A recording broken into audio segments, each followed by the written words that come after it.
अस्सलाम वालेकुम, मैं हूं फैसल तारिड़। अंपायर की उंगली जी मुसलसल उठ रही है और पीटीआई की बड़ी बड़ी विकेटें गिर रही हैं। पीटीआई का तकरीबन सफाया हो चुका है। बड़े रहनुमा साथ छोड़ के जा चुके हैं और वो रहनुमा जिन्होंने शायद पीटीआई बनाई थी कप्तान के साथ पहले दिन से थे, आज उन लोगों ने भी कप्तान का साथ छोड़ दिया है। खासतौर पे अली जैदी ने भी, जो कि सिंध के सदर थे, उन्होंने भी पीटीआई छोड़ दी। और उसके बाद फिर इमरान इस्माइल साबिक गवर्नर सिंध, और पीटीआई में ये पीटीआई बनने से पहले थे, यानी आज से 29-30 साल पहले इन्होंने इमरान खान के साथ अपना सफर शुरू किया था, जो आज इख्तिताम पजीर हो गया है। पंजाब से ताल्लुक रखने वाले बेशुमार सूबाई असम्बली के सियासतदानों ने आज पार्टी छोड़ दी है। हाशिम डोगर, मामून तारिड़, तैमूर भट्टी और वजीरे सेहत साबिक, यानी सब ने आज पार्टी छोड़ दी है। इस तमाम तर सूरत हाल पर बात करते हैं और ख़ास तौर पे कप्तान ने आज कुछ ऐलानात किए हैं, कुछ नोटिफिकेशन किए हैं, उस पर भी बात करेंगे। तो सबसे पहले जी, ये जो कुछ हो रहा है अफसोसनाक है, इंतहाई अफसोसनाक है कि पाकिस्तान के अंदर जिस तरह से सियासत का बेड़ा गर्क किया जा रहा है और सियासतदान ना सिर्फ पार्टी छोड़ रहे हैं बल्कि वो कहते हैं कि हम सियासत ही छोड़ रहे हैं। तो आज कुछ सहाफ़ियों की और वकला की खान के साथ मुलाकात हुई है। उस मुलाकात के अंदर इमरान खान से सवाल किया गया है कि कौन अगला, मतलब आपको नायल कर दिया जाता है, अगर आप नायल हो जाते हैं तो पार्टी कौन चलाएगा। तो खान ने कहा अगर मैं नायल हो जाता हूं तो पार्टी शाह महमूद कुरैशी चलाएंगे। अब शाह महमूद कुरैशी के बारे में भी रूमर्स हैं, यानी शायरी इक़्तिदार के अंदर खबरें चल रही हैं कि आज हो सकता है शाह महमूद कुरैशी भी प्रेस कॉन्फ्रेंस कर दें और वो पार्टी छोड़ने का ऐलान कर दें। सदर डॉक्टर आरिफ अलवी के हवाले से भी पिछले कई दिनों से रूमर्स चल रही हैं कि वो हो सकता है सदारत से मुस्ताफी हो जाएं और उसके बाद पीटीआई से भी अपना राबता या अपना ताल्लुक जो है वो खत्म कर दें। तो इस तरह की भी चीजें आ रही हैं। फिर कप्तान के साथ मुराद सईद के हवाले से सवाल किया गया कि वो बड़े एक्टिव हैं, बड़े जोशीले हैं, बड़े लॉयल हैं जमात के साथ। तो खान ने कहा कि मुराद सईद जमात का मुस्तकबिल है, वो मुस्तकबिल का लीडर है, मौजूदा जो लीडर है वो शाह महमूद कुरैशी है। कप्तान ने आज ये भी कहा कि जो छोड़ के जा रहे हैं ना, उनका मुझे बड़ा दुख है। कुछ तो ऐसे थे जो विकेट के दोनों तरफ खेल रहे थे। कप्तान ने कहा जो छोड़ के गए हैं ना, उनका मुझे दुख है, मुझे अफसोस है कि ये हकीकी आज़ादी के लिए खड़े हुए थे। मैंने इन पर बड़ा एतमाद किया था, बड़े ओहदों से नवाजा था और ये इनके मशवरे पर अमल किया, हमेशा जो है ये इन लोगों का साथ दिया, इनकी बात सुनी, इनको अपने करीब बिठाया। लेकिन ये सबसे पहले ही इन्होंने टिकट कटा ली और सबसे पहले ही छोड़कर चले गए। और फिर खान ने कहा कुछ तो ऐसे भी थे जो विकेट के दोनों जानब खेल रहे थे, जिनके राब्ते एस्टैब्लिशमेंट के साथ भी थे, जो मेरे साथ भी थे, लेकिन मुझे इस सब का बहुत दुख है। और इमरान खान साहब ने यह भी कहा कि जो उनसे पूछा गया जो जुल्फकार अली भुट्टो के साथ हुआ वो दोबारा हो सकता है और आपके साथ हो सकता है। खान साहब ने जवाब दिया बिल्कुल हो सकता है और इसमें उसके लिए तैयार हूं, जिंदगी और मौत अल्लाह के हाथ में है। यानी खान से पूछा गया जिस तरह भुट्टो को सजाए मौत दी गई थी, मौत के घाट उतार दिया गया था, तो क्या आप तैयार हैं। खान ने कहा जिंदगी और मौत अल्लाह के हाथ में है, मैं हर किसी भी तरह की मुश्किल का मुकाबला करने के लिए तैयार हूं। और कुछ इस तरह की रूमर्स हैं भी कि बजट जब 9 जून को ये पेश कर देंगे उसके बाद ये इमरान खान पर फोकस करेंगे, इमरान खान को इंसदाद दहशतगर्दी की अदालत से नायल करवा देंगे और उसके बाद जाहिर है ये फिर इलेक्शन में उतरेंगे जब पूरा मैदान खाली हो चुका होगा। और फिर आज खान से मुलाकात में जो है यह भी बताया गया कि पैगामात क्या हैं और किसके जरिए आते रहे। शीरी मजारी के छोड़कर जाने का दुख है। पहली बार मुलाकात बाहर सेन में हुई क्योंकि खान साहब ने कहा कि अंदर वो कुछ लगा गए हैं सुनने के लिए गुफ्तगू, यानी कि बग डैम मुल्क से बाहर जाने का किसी ने नहीं कहा, लेकिन खुश हूं कि मेरा नाम इस सीएल पे डाला है। तो खान से आज सहाफियों ने सवाल किए तो उन्होंने कहा कि बाहर बैठ के बात करते हैं, अंदर बात नहीं करते, अंदर वो कुछ लगा गए होंगे, वो जो ऑपरेशन करने आए थे हो सकता है वो कहते थे कि हम वो सफाया करने आए हैं, यहाँ पे तजावुजात हैं, तो अंदर हो सकता है वो कुछ लगा कर गए हों, ऐसी डिवाइसेस लगा गई हों जिससे ये सारा हाउस जो है वो बग्ड हो। इसलिए खान ने बाहर गुफ्तगू की। ये सहाफ़ी अली मुमताज़ हैं जिनकी आज खान के साथ मुलाकात है।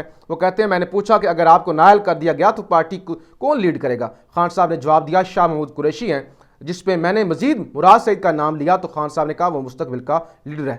और ज़मान पार्क इमरान खान साहब से मुलाकात हुई, बहुत से अहम मामलात पर जो हैं वो कहते हैं, अली मुमताज़ साहब जो हैं वो कहते हैं कि बात हुई है। तो बड़ी खबर, खान ने यही कहा कि मैं तैयार हूं, हर तरह की मुश्किल का मुकाबला करूंगा। जो लोग पार्टी छोड़ के जा रहे हैं उन पर मुझे दुख है, और उनमें से बहुत ऐसे थे जो विकेट के दोनों जानब खेल रहे थे। फिर आज खान ने कुछ नोटिफिकेशन भी किए। उमर अयूब खान को secretary general of Pakistan Tehreek Insaf मुकर्रर किया गया, क्योंकि सेक्रेटरी जनरल का होना बहुत जरूरी है, क्योंकि इलेक्शन कमीशन इतराज कर सकता है कि आपकी तो जमात की हरारकी ही पूरी नहीं है, तो लिहाजा आपकी जमात को हम जो इलेक्शन कमीशन का पैनल है उससे ही निकाल रहे हैं, क्योंकि आपकी हरारकी पूरी नहीं है, या आप वो जो इंट्रा पार्टी इलेक्शन है वो करवाएं। तो इसके लिए ये ओहदे जो हैं वो बहुत ही ज़रूरी थे। इसके अलावा पीटीआई ने मुशावरती कमेटी जो है वो भी बनाई है, और मुशावरती कमेटी में शाह महमूद कुरैशी, परवेज़ खटक, असद कैसर, हलीम आदिल शेख, ओन अब्बास बप्पी, मुराद रास और हमाद अजहर का नाम जनाब शामिल है। लेकिन मज़े की बात यह है कि मुराद रास भी पार्टी छोड़ के जा चुके हैं, और शाह महमूद का नाम भी चल रहा है कि हो सकता है वो भी पार्टी छोड़कर चले जाएं। इसके अलावा जो है वो खान की जानब से कुछ और भी गुफ्तगू की गई, और एक और जो चीज़ बल्कि एक और नोटिफिकेशन खान ने आज किया कि जो है रऊफ़ हसन बतौर मरकजी सेक्रेटरी इतलात अपने फ़राइज़ सर अंजाम देंगे। पीटीआई की जानब से इनका नोटिफिकेशन भी किया गया है, और पीटीआई छोड़ने वाले 26 अरकान असम्बली काफ लीग में शमूलियत इख्तियार करने जा रहे हैं। तो काफ लीग की भी चांदी हो रही है। एक ऐसी जमात जो डूब चुकी थी, जो तबाह हो चुकी थी, जो खानदान के अंदर ही तकसीम हो गई थी, परवेज़ इलाही साहब छोड़ गए थे, तो अब ये खबर आ गई है कि 26 अरकान ने जिन्होंने पीटीआई को छोड़ा है, काफ लीग के अंदर शमूलियत के लिए उन्होंने राब्ता किया है। आज मेरी सियासी आखिरी न्यूज़ कॉन्फ्रेंस है, ये भी आज इमरान इस्माइल की जानब से कहा गया है, और कुछ इस तरह की भी आज जो है वो फुटेज हमारे सामने आई कि वो बैनर लगे हुए हैं, चारों तरफ बैनर ही बैनर हैं, और ऊपर वो गद्दार और लिखा हुआ है कि ये गद्दार हैं, और ये मुल्क के गद्दार हैं, ये मुल्क के दुश्मन हैं। और आज हमने देखा लोग उन तस्वीरों को पत्थर मार रहे थे, टमाटर मार रहे थे, और वो फुटेज भी चला के मीडिया पे वायरल की गई। तो ये इंतहाई अफसोसनाक है। यानी जब तौहीन हुई, बहुत बुरा हुआ, नहीं होना चाहिए था जो कुछ जिना हाउस में हुआ, जो कुछ GHQ में हुआ। ये हमले की बारहा हर वीडियो में मजम्मत की है, लेकिन जो इंसानियत की तजलील हो रही है, जो इंसानों की तौहीन हो रही है, जो जमहूरियत की तौहीन हो रही है, जो सियासतदानों की तौहीन हो रही है, जो सियासतदानों की तस्वीरों पर टमाटर मारे जा रहे हैं, डंडे मारे जा रहे हैं, पत्थर मारे जा रहे हैं, इस तजलील का कोई हिसाब नहीं देगा। जो हाई कोर्ट की अदलिया की तौहीन हुई, उस तौहीन का कोई हिसाब नहीं देगा। उस तौहीन पर कोई सवाल नहीं पूछेगा कि किसने शीशे तोड़े, किसने ये सब कुछ इश्तियाल दिलाया।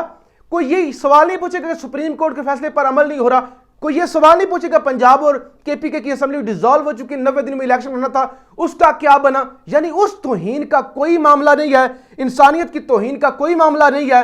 इमरान खान को जो 4 गोलियां लगी, 3, उनका कोई हिसाब नहीं होगा, लेकिन ये वाला हिसाब होना बड़ा ज़रूरी है। इंसानियत की और सियासतदानों की तजलील करना यह बड़ा ज़रूरी है। कुछ शराइत सामने आ रही हैं जो नून लीग की जानब से एस्टैब्लिशमेंट के सामने शराइत रखी गई थी।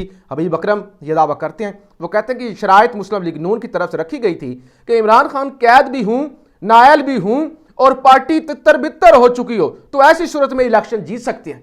यानी ये 3 शर्तें उन्होंने रखे थे कि आप लेवल प्लेइंग फील्ड देने के लिए इमरान खान को नायल भी करें, पार्टी तितर बितर भी हो, और इमरान खान कैद में भी हूं, नायल भी हूं, कैद भी हूं, पार्टी भी तितर बितर हो, तो फिर ही हम इलेक्शन जीत सकते हैं। लेकिन मुझे लगता है ये सब कुछ करने के बावजूद भी ये लोग इलेक्शन नहीं जीत सकते अगर फेयर इलेक्शन हो जाता है।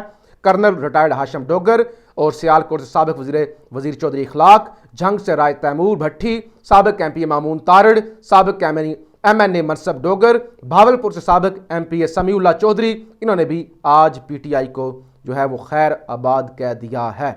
और इसके अलावा खबरें यह भी आ रही हैं कि नून लीग का फैसलाबाद से राजा रियाज और नवाब शेर वसीर को टिकट देने का फैसला। ये वो लोग हैं जिस वक्त PTI की जानब से जो है वो कायदे हिजब इख्तलाफ हैं और ना इन पे कोई प्रेशर है, ना इनसे कोई प्रेस कॉन्फ्रेंस करवा रहा है कि आप पीटीआई छोड़ दें। ये इंतहाई बेशर्मी है, इंतहाई डठाई है और नून लीग इनको टिकट भी देंगे, ये भी ज़राए इस वक्त कह रहे हैं।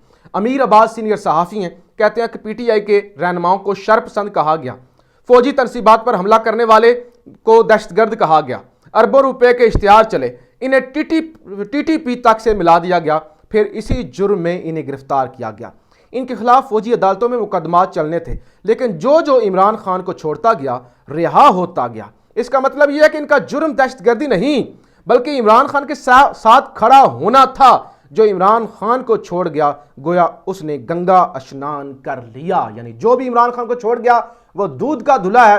अब उस पर कोई एंटी टेररिस्ट कोर्ट के अंदर केस जो नहीं चलेगा। इसके अलावा सोशल मीडिया पे कुछ सवालात बड़ी तेजी के साथ लोग उठा रहे हैं। वो कहते हैं कि डॉन लीक्स गद्दारी नहीं थी, डॉन लीक्स जो हुई वो गद्दारी नहीं थी, मेमो गेट गद्दारी नहीं थी, पार्लियामेंट में आर्मी चीफ के पसीने और टांगे कांपने की बात गद्दारी नहीं थी, प्रेस कॉन्फ्रेंस में फौज की ईंट से ईंट बजाने की बात गद्दारी नहीं थी, सुप्रीम कोर्ट पर हमला आवर होना गद्दारी नहीं, पाकिस्तानी अवाम के पैसे लूट कर बाहर ले जाना गद्दारी नहीं, रजीम चेंज ऑपरेशन करना गद्दारी नहीं, अमेरिका के लिए अपने शहरियों को कत्ल करना गद्दारी नहीं, मुजरमों और कातिलों को मुल्क पर मुसल्लत करना गद्दारी नहीं।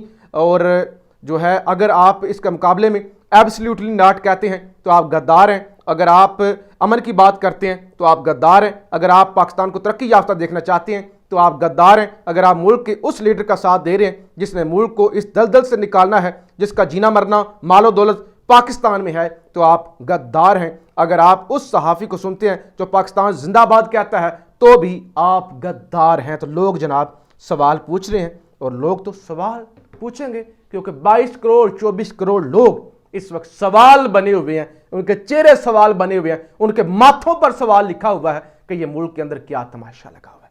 लगा ही रहे तमाशा, लगाते रहे तमाशा, करें बर्बाद इस मुल्क को। पाकिस्तान जिंदाबाद।